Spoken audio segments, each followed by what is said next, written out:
दोस्तों नमस्कार, स्वागत है आप सभी का। एक बार फिर से चलिए जानते हैं झारखंड सूबा की ताजा खबरों को। लेकिन उससे पहले अगर आपने अभी तक इस चैनल को सब्सक्राइब नहीं किया तो सब्सक्राइब कर लें, जिससे कि आपको झारखंड सूबा की ताजा खबर रोजाना मिलती रहे। सबसे पहली खबर की बात करें तो झारखंड सरकार के कैबिनेट में बैठक में कई अहम प्रस्ताव को स्वीकृति प्रदान की गई। बैठक में कुल 32 प्रस्ताव को स्वीकृति मिली है, जिसमें सबसे अहम प्रस्ताव की स्वीकृति SC/ST अधिनियम के तहत दर्ज मामलों को लेकर दिया गया है। इसके तहत अब ऐसे मामले जो अनुसूचित जाति अधिनियम 1989 के तहत थानों में दर्ज हैं, उसका अनुसंधान दरोगा और इंस्पेक्टर भी कर पाएंगे। ऐसा निर्णय थानों में बढ़ते मामले और उसके अनुसंधान में लगने वाले DSP की संख्या कम होने की वजह से लिया गया है। वहीं अगली खबर की बात करें तो होटवार जेल के जेलर नसीम खान का किया गया तबादला। मनी लॉन्ड्रिंग के आरोपियों को मदद पहुंचाने का है आरोप। बिरसा मुंडा केंद्रीय कारा होटवार में ED की ओर से गिरफ्तार किए गए आरोपियों को मदद पहुंचाने के आरोपी जेलर नसीम खान का तबादला हो गया है। इसके अतिरिक्त राज्य के 6 जिलों के जेलरों का तबादला हुआ है। होटवार जेल के जेलर नसीम का तबादला होना राज्य के प्रशासनिक और राजनीतिक गलियारे में चर्चा का विषय बना हुआ है। जेलर नसीम खान से ED 2 बार पूछताछ भी कर चुकी है। 8 नवंबर को ED ने रांची बिरसा मुंडा केंद्रीय कारा के जेलर नसीम खान से 7 घंटे से अधिक पूछताछ की। पूछताछ में जेलर ने हथियार का लाइसेंस लेने की बात स्वीकार की है। जेल में बंद मनी लॉन्ड्रिंग के आरोपी प्रेम प्रकाश अमित अग्रवाल को जेल में मदद पहुंचाने, जेल से गवाहों को धमकी देने और ED के अफसरों को फर्जी मुकदमे में फंसाने की साजिश रचने के मामले में पूछताछ की गई थी। एक बार झारखंड विधानसभा का 23वां वर्षगांठ है और स्थापना दिवस कार्यक्रम विधानसभा परिसर में आज आयोजित किया गया है, जहां पर उत्कृष्ट विधायक के रूप में मनिका विधायक रामचंद्र सिंह को सम्मानित किया गया। इसके अतिरिक्त बोर्ड परीक्षाओं में बेहतर प्रदर्शन करने वाले राज्य के ऐसे वैज्ञानिक जो चंद्रयान 3 का हिस्सा थे, राज्य के प्रमुख खिलाड़ी और सेना के जवानों को सम्मानित किया गया है। बता दें कि कार्यक्रम में राज्यपाल CP राधाकृष्णन भी मौजूद थे। विधानसभा अध्यक्ष डॉक्टर रविंद्रनाथ महतो ने अपने संबोधन में कहा कि सरकार केवल बहुमत के बल पर जनता के वाजिब सवालों से मुंह फेर नहीं सकती। इसमें विधायी संस्थाओं की महती जिम्मेदारी निहित है।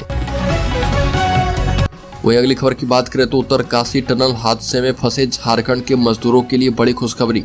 रात तक रेस्क्यू होने की उम्मीद है या फिर सुबह भी हो सकता है। उत्तराखंड के उत्तरकाशी के सिलक्यारा टनल में 11 दिन से फंसे 41 मजदूरों की जल्द बाहर निकलने की उम्मीद नजर आ रही है। टनल के एंट्री पॉइंट से अमेरिकी ऑगर मशीन करीब 50 मीटर तक 800 mm का पाइप ड्रिल कर चुकी है। अब करीब 10 मीटर की ड्रिलिंग बाकी है और जिससे रात तक होने की उम्मीद है। ड्रिलिंग कंप्लीट होने के मद्देनजर NDRF की 15 सदस्यीय टीम ने helmet, oxygen cylinder, gas cutter के साथ मोर्चा संभाल लिया है। NDRF की टीम 800 mm की पाइपलाइन के अंदर जाकर मजदूरों को बारी बारी से निकालेगी। मजदूरों को कमजोरी हुई तो NDRF की टीम ने उन्हें स्किट्स लगी टेम्परेरी ट्रॉली के जरिए बाहर खींचकर निकालने की भी तैयारी की है। अलीगढ़ बोकारो में बाल मजदूरी के खिलाफ कार्रवाई। 4 बाल श्रमिकों को करवाया गया मुक्त, सौंपा गया चाइल्ड लाइन को। उपायुक्त कुलदीप चौधरी के निर्देशा मुताबिक जिला बाल श्रम उन्मूलन के लिए गठित टास्क फोर्स के द्वारा राम मंदिर स्थित छोटे छोटे होटलों में औचक निरीक्षण के क्रम में 4 बाल मजदूरों को रेस्क्यू किया गया। बता दें कि बोकारो श्रम अधीक्षक प्रवीण कुमार ने बताया कि 4 बाल श्रमिकों का उद्धार रेस्क्यू किया गया है। रेस्क्यू किए गए बाल श्रमिकों को बाल कल्याण समिति के मुताबिक चाइल्ड लाइन बोकारो को सौंप दिया गया है। पुरुलिया और मोरी के रहने वाले बच्चे शामिल हैं। अगली खबर, हेमंत कैबिनेट की बैठक खत्म, कुल 32 प्रस्ताव पर लगी मुहर। मुख्यमंत्री हेमंत सोरेन की अध्यक्षता में प्रोजेक्ट भवन में चल रही कैबिनेट की बैठक खत्म होने के बाद 32 प्रस्ताव पर मुहर लगी है। सोरेन कैबिनेट ने फैसला किया है कि 1984 सिख विरोधी दंगे में बोकारो के कुल 24 पीड़ितों और आश्रितों को 1 करोड़ 20 लाख रुपए भुगतान करने के प्रस्ताव को अपनी मंजूरी दी है। सिख विरोधी दंगा आयोग के अध्यक्ष DP सिंह की अनुशंसा पर आकस्मिकता निधि से यह राशि दी जाएगी। अगली बार झारखंड हाईकोर्ट ने संथाल परगना में बांग्लादेशी घुसपैठ पर केंद्रीय गृह मंत्रालय से मांगा है जवाब। झारखंड हाईकोर्ट ने केंद्रीय गृह मंत्रालय से पूछा है कि केंद्र और राज्य सरकार के अफसरों की संयुक्त टीम बनाकर झारखंड के संथाल परगना इलाके में अवैध प्रवासियों बांग्लादेशी घुसपैठी का पता लगाना संभव है या नहीं है। पूर्व में कोर्ट ने गृह मंत्रालय से पूछा था कि झारखंड के बॉर्डर इलाके से बांग्लादेशी घुसपैठी कैसे प्रवेश कर रहे और इन्हें रोकने के लिए क्या किया जा रहा। याचिका में कहा गया कि जामताड़ा, पाकुड़, गोड्डा, साहिबगंज आदि झारखंड के बॉर्डर इलाके से बांग्लादेशी घुसपैठी झारखंड आ रहे और ऐसे इन जिलों में जनसंख्या में कुप्रभाव पड़ रहा है। अगली बार झारखंड में 1 लोकसभा सीट पर चुनाव लड़ेगा झारखंड मुक्ति मोर्चा। कांग्रेस और राजद ने बांट लिए हैं अपने अपने लोकसभा क्षेत्र। झारखंड में चल रही हेमंत सरकार के बीच सीटों के बंटवारे को लेकर राजनीतिक घमासान मचा है। कांग्रेस और राजद लगातार अपने सीटों पर दावा ठोक रही है। ऐसे में झारखंड मुक्ति मोर्चा के लिए परेशानियां बढ़ रही है। सबसे बड़ी बात तो यह है कि सहयोगी दल के बयानों को रोक पाने में झारखंड मुक्ति मोर्चा अभी तक फेल दिख रहा। झारखंड में चल रही हेमंत सरकार के सहयोगी दलों ने जो रणनीति तैयार की है उसके मुताबिक लोकसभा चुनाव में हेमंत सोरेन की पार्टी झारखंड मुक्ति मोर्चा सिर्फ एक सीट पर लोकसभा का चुनाव लड़ेगी। झारखंड की राजनीति में सीट बंटवारे को लेकर के जिस तरीके से हेमंत गठबंधन के सहयोगी ने सीटों का ऐलान किया है उससे झारखंड मुक्ति मोर्चा के खाते में सिर्फ एक सीट जाती दिख रही है। बता दें कि झारखंड कांग्रेस के कार्यकारी अध्यक्ष तिर्की कई बार कह चुके हैं कि कांग्रेस झारखंड के 9 लोकसभा सीट पर उम्मीदवार उतारेगी। वहीं राजद भी कह चुका है कि 4 सीट पर तो राजद उम्मीदवार उतारेगा। ऐसे में 9, 4, 13 सीट तो ऐसे ही बुक हो गया है। बचता है एक सीट जिस पर झारखंड मुक्ति मोर्चा ऐसे चुनाव लड़ सकती है। बड़ी खबर, कांग्रेस नेता राहुल गांधी ने मंगलवार को राजस्थान में एक चुनावी रैली को संबोधित करते हुए पीएम का मतलब पनौती मोदी कहा था। इसको लेकर विवाद शुरू हो गया है। केंद्र की सत्तारूढ़ बीजेपी अब कांग्रेस पर हमलावर है। अब कांग्रेस के नेताओं की भी प्रतिक्रिया आ रही है जो कि राहुल गांधी का बचाव कर रहे। इसी बीच झारखंड कांग्रेस से राजेश ठाकुर का बयान सामने आया।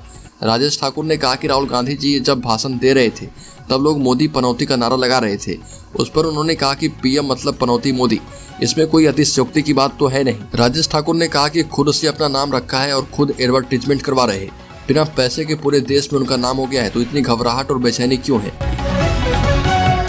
अगली खबर, राज्य में पीएम आवास योजना की राशि लेकर घर नहीं बनाने वालों को अल्टीमेटम, जल्द करवा लें काम वरना होगा बड़ा नुकसान। झारखंड के चक्रधरपुर में पीएम आवास योजना पेंडिंग रहने के बाद प्रशासन ने सख्त रुख अपना लिया है।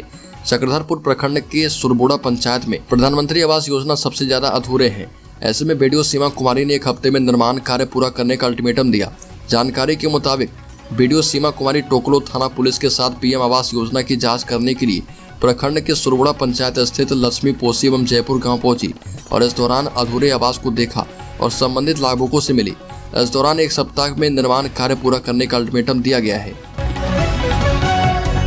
झारखंड विधानसभा ने मनाई 23वीं वर्षगांठ। मुख्यमंत्री हेमंत सोरेन ने कहा, लोकतंत्र की महापंचायत को बचाना सबका दायित्व है। झारखंड के मुख्यमंत्री हेमंत सोरेन ने कहा कि विधानसभा राज्य की सबसे बड़ी पंचायत होती है और यहाँ पर सिर्फ आम जनता के लिए नहीं बल्कि राज्य के जल जंगल और जमीन की सुरक्षा के लिए महापंचायत लगती है। यहाँ से नीतियाँ बनती है। हजारों लाखों लोग बड़ी उम्मीद के साथ यहाँ अपना जनप्रतिनिधि चुनकर भेजते हैं। इसके सही संचालन में पक्ष और विपक्ष की महत्वपूर्ण भूमिका होती है। लोकतंत्र के इस महापंचायत को हर हाल में टूटने और किसी भी नुकसान से बचाना होगा। अगली खबर, सरायकेला में लूट की बड़ी वारदात। ज्वेलर्स से 10 लाख के गहने लेकर उड़े बदमाश। पल्सर सवार कर रहा था रेकी। सरायकेला थाना क्षेत्र के गोपी होटल चौक के समीप स्कूटी सवार 2 युवकों ने स्वर्ण व्यवसायी अरुण कुमार से सोने एवं चांदी के जेवरात से भरा बैग छीनकर फरार हो गए, जिसकी कीमत करीब 10 लाख रुपए बताई जा रही है। सरायकेला बाजार में अरुण कुमार की सोना चांदी की दुकान है और रात अपनी दुकान बंद कर 2 बैग में सोने एवं चांदी के जेवरात रखकर वो अपने घर अपने 2 पहिया वाहन से जा रहे थे। जैसे वो अपने घर के समीप पहुंचे उन्होंने अपने बेटी को फोन कर दरवाजा खोलने को कहा। इतने में स्कूटी सवार 2 युवक उनके पास पहुंचे और बैग छीनने लगे। अरुण कुमार ने इसका विरोध किया तो धक्का देकर सड़क पर गिरा दिया और स्कूटी के पीछे बैठे युवक ने व्यापारी से दोनों बैग छीन लिए और संजय चौक होते हुए मौके से लेकर फरार हो गए। अरुण कुमार ने शोर मचाना शुरू किया लेकिन तब तक वो छिनताई करने वाले युवक फरार हो चुके थे। साथ ही अगली खबर की बात करें तो सुरंग में फंसे झारखंड के 15 मजदूरों को एयरलिफ्ट करेगी सोरेन सरकार। अधिकारी ने दी है जानकारी। उत्तराखंड के उत्तरकाशी के सिलक्यारा सुरंग में फंसे 41 लोगों को लेकर बड़ी खबर सामने आई है। झारखंड सरकार के संयुक्त श्रम आयुक्त राजेश प्रसाद ने बताया कि जल्द ये सब निकलने वाले हैं और बस 10 मीटर ड्रिलिंग बाकी रह गई है। फंसे हुए 41 श्रमिकों में से 15 श्रमिक झारखंड के गिरिडीह, रांची, पूर्वी सिंहभूम और खूंटी जिले से हैं और बता दें कि सुरंग के अंदर सभी फंसे हैं। इन श्रमिकों की अपने परिवार के सदस्यों से रोज बातचीत करवाई जा रही है और इन सभी को एयरलिफ्ट किया जाएगा।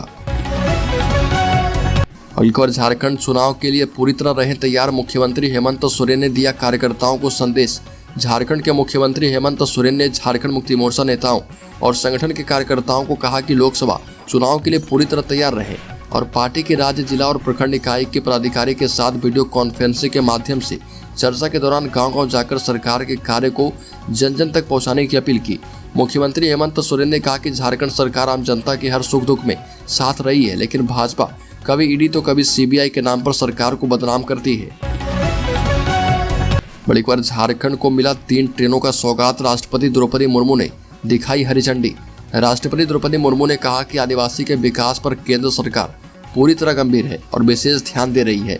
चक्रधरपुर रेल मंडल के बादाम पहाड़ रेलवे स्टेशन पर 3 ट्रेनों को हरी झंडी दिखाकर रवाना करने के अवसर पर आयोजित समारोह को संबोधित कर रही थी।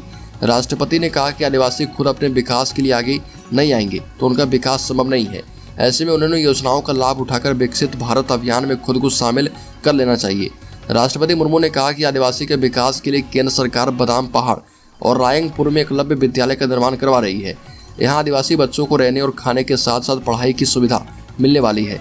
आदिवासी अपने बच्चों को स्कूल भेजें क्योंकि शिक्षा से उनका विकास संभव है। अगली खबर, ईडी के समक्ष पूछताछ के लिए हाजिर नहीं हुए साहिबगंज के एसपी। अवैध खनन मामले के गवाह पर दबाव डालने का आरोप है। ईडी समन पर साहिबगंज के पुलिस अधीक्षक नौशाद आलम उपस्थित नहीं हुए। उन पर 1000 करोड़ रुपए के अवैध खनन एवं मनी लॉन्ड्रिंग के केस में ईडी के गवाह पर दबाव डालने और ईडी के अफसरों को फंसाने की कथित तौर पर साजिश रचने का भी आरोप है। पूछताछ के लिए बुधवार को उपस्थित होने का समन भेजा गया था। एसपी पर आरोप है कि उन्होंने अवैध खनन मामले में ईडी के गवाह रहे विजय हंसदा को भड़काया और उसे कानूनी सलाह के लिए एयर टिकट की व्यवस्था करके उसे भिजवाया। ईडी ने अपनी जांच में यह भी पाया कि ईडी के अफसरों को SC/ST केस में फंसाने की साजिश रच रहे थे।